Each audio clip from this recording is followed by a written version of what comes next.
Halo teman-teman, kita lanjut ke video selanjutnya, yaitu komunikasi internal dan eksternal organisasi.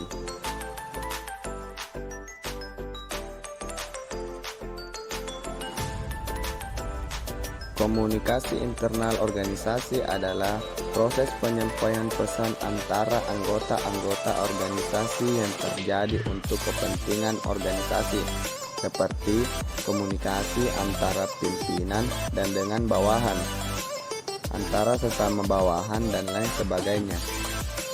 Proses komunikasi internal ini bisa berwujud komunikasi antar pribadi ataupun komunikasi kelompok. Ada beberapa jenis komunikasi internal organisasi, diantaranya komunikasi vertikal, yaitu komunikasi dari atas ke bawah dan dari bawah ke atas, komunikasi dari pimpinan kepada bawahan dan dari bawahan kepada pimpinan.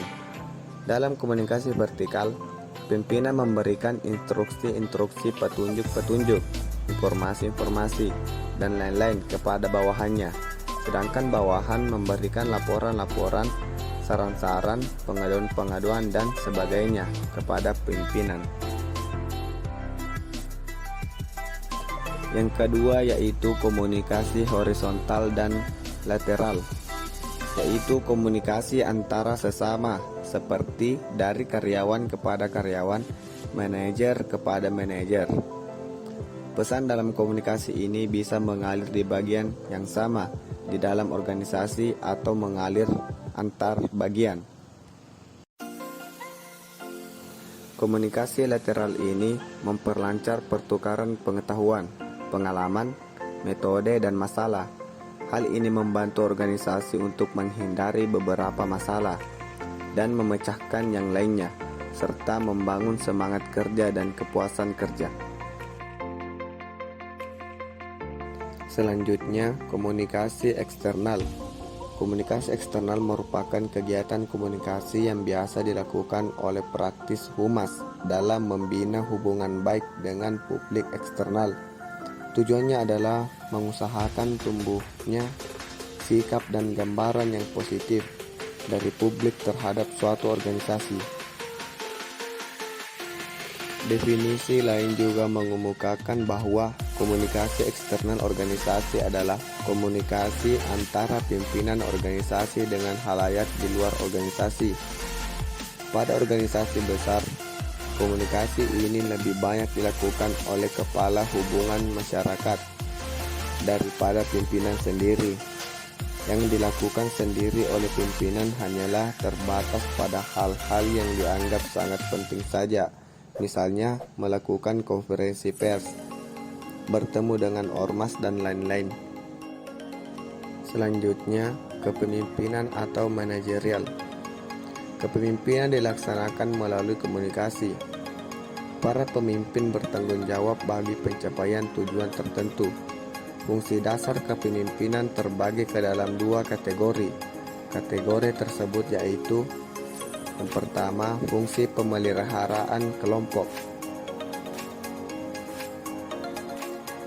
Di antaranya yaitu mempromosikan partisipasi, mengatur interaksi, mempromosikan kepuasan kebutuhan, meningkatkan kerjasama, menengahi konflik, melindungi hak-hak individu, memberikan contoh perilaku, memikul tanggung jawab atas kegagalan kelompok, mempromosikan pengembangan kelompok.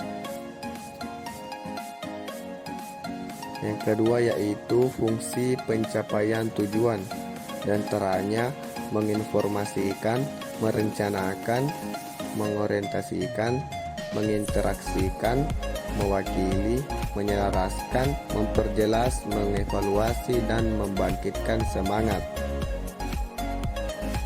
Selain dari fungsi kepemimpinan di atas, kepemimpinan juga memiliki pendekatan atau teori. Kepemimpinan merupakan proses interaksional yang membantu orang dalam organisasi mengelola lingkungan mereka. Pimpinan yang efektif merencanakan dan memilih tindakan yang membantu organisasi atau kelompok mencapai tujuan mereka. Selain itu, mereka dapat membantu individu untuk memahami kendala yang mereka hadapi dalam menyelesaikan tugas-tugas mereka sehingga dapat diatasi. Kepemimpinan juga memiliki jenis-jenis peranan. Sebagai komunikator, seseorang pemimpin organisasi, manajer atau administrator harus memilih salah satu berbagai metode dan teknik komunikasi yang disesuaikan dengan situasi pada waktu komunikasi dilancarkan.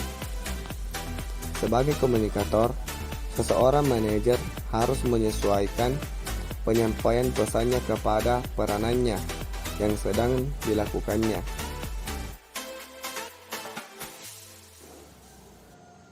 Peranan antar personal seorang manajer meliputi 3 hal, yaitu peranan tokoh, pimpinan, dan penghubung.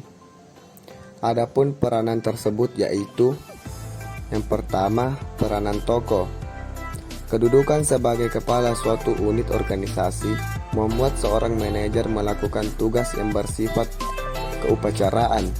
Dalam peranan ini, seorang manajer berkesempatan untuk memberikan penerangan, penjelasan, himbauan, ajakan, dan lain-lain.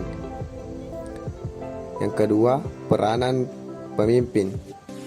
Sebagai pemimpin, seorang manajer bertanggung jawab atas lancar tidaknya pekerjaan yang dilakukan bawahannya.